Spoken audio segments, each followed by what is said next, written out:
Hi, I'm Chauncey. I'm with Victor Hiking Trails, and we're going to go over the post-maintenance setup for the next time for this SRM225 Echo string trimmer. This was actually donated to us by one of our members. It's a fine little trimmer, and we put the titanium hooks of our string in it and use their special head because we find that's a little bit better than the one you get from Echo. So when you come back from trail maintenance, the first thing you do is you fuel it. Now, I'm not going to fuel it because it is fueled, but here's the fuel tank here. You fill it up with fuel, take the cover off, fill it up, put the cover back on. Then the next thing we do, you always want to wear gloves when you're working with these things, because of the fact that this baby has been through the poison ivy and the poison sumac and all sorts of stuff out there that can get on your skin and be nasty. We check the number of wraps of string around there. If there's more than a couple of them, I leave it on there. If there's just one or two on there, then I will take it off and put brand new string in.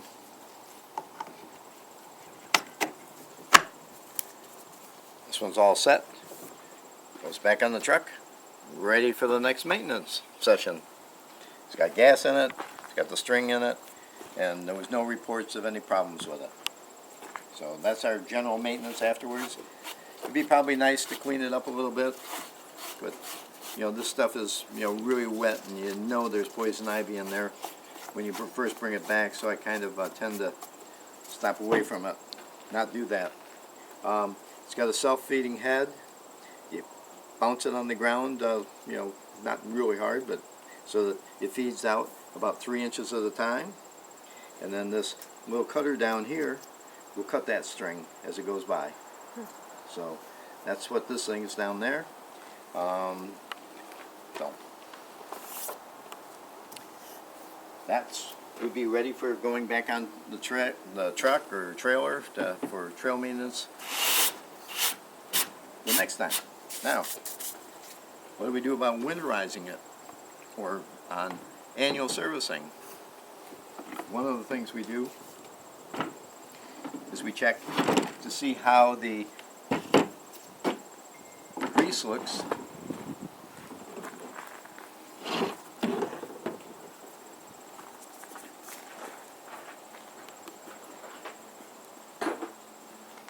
in the head here. There's a bolt to loosen it, and I'm not going to show you how you take the head off and put a new one, but about every 2 years you have to 2 or 3 years you need to have to replace this head because it gets worn out. How many rocks you hit and all that other good stuff. This one's got pretty good grease level in it. I don't need to do much with it, but you just put some white Lithia grease in there.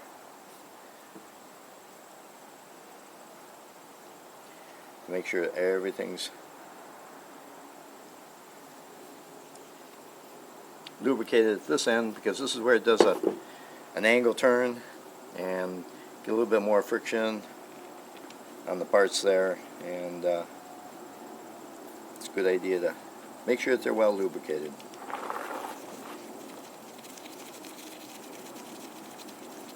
So that'd be something I do, in the springtime or annually. We're doing it right now because we're doing the winterizing, just to check it out. So it's in good shape for the winter.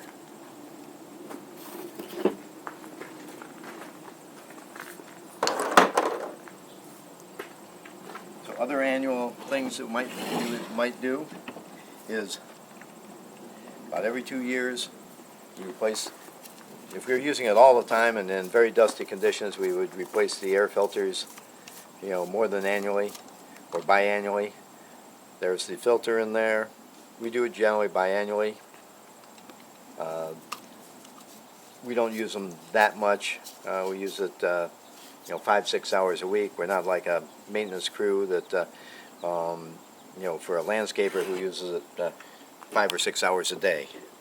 The other thing that can be done is replacing the spark plug. That's a good idea to do that every 3 years.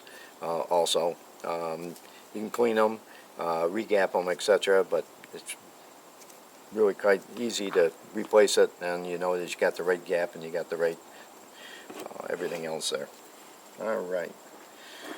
So before we dump the gas out for winterizing it, I mean, it's really simple. You start it up, dump the gas out, and then run it until it runs out of gas after that. So we're going to start it up now. And starting it up process, pretty simply, you pump the bulb here that gets fuel into the carburetor. You lift up on the choke, squeeze, you push the stop button forward so it's not in the stop position, squeeze both triggers at the same time,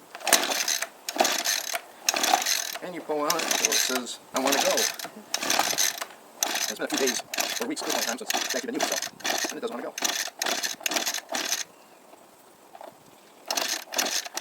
This is where I walk up to Jeff, and he's been doing this, and I pull it, and it goes right away. See what I tell you, I just walked up to Jeff, I was doing it. A lot more RPM out of it.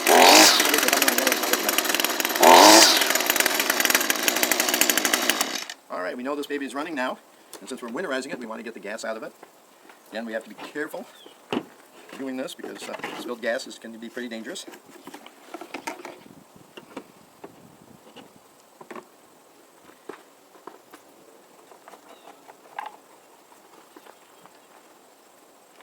Hey, there it is. I spilled it already. Got the wrong angle there.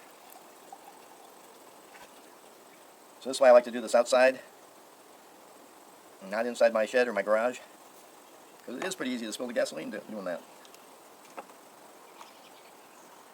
Good way to clean the tabletop, but you know. Alright. That thing down so it doesn't tip over and fall down.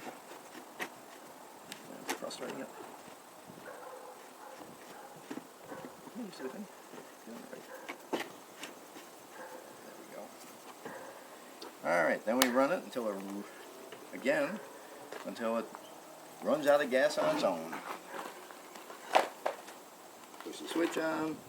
Should be just running it a minute ago. We don't have to choke it. Squeeze the 2 triggers.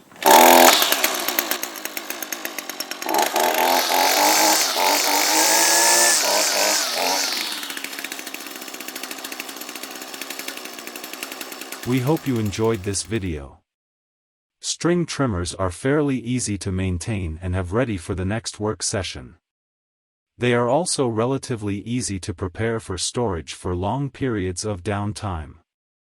Be sure to subscribe to our Victor Hiking Trails channel for more information about our equipment and our trails.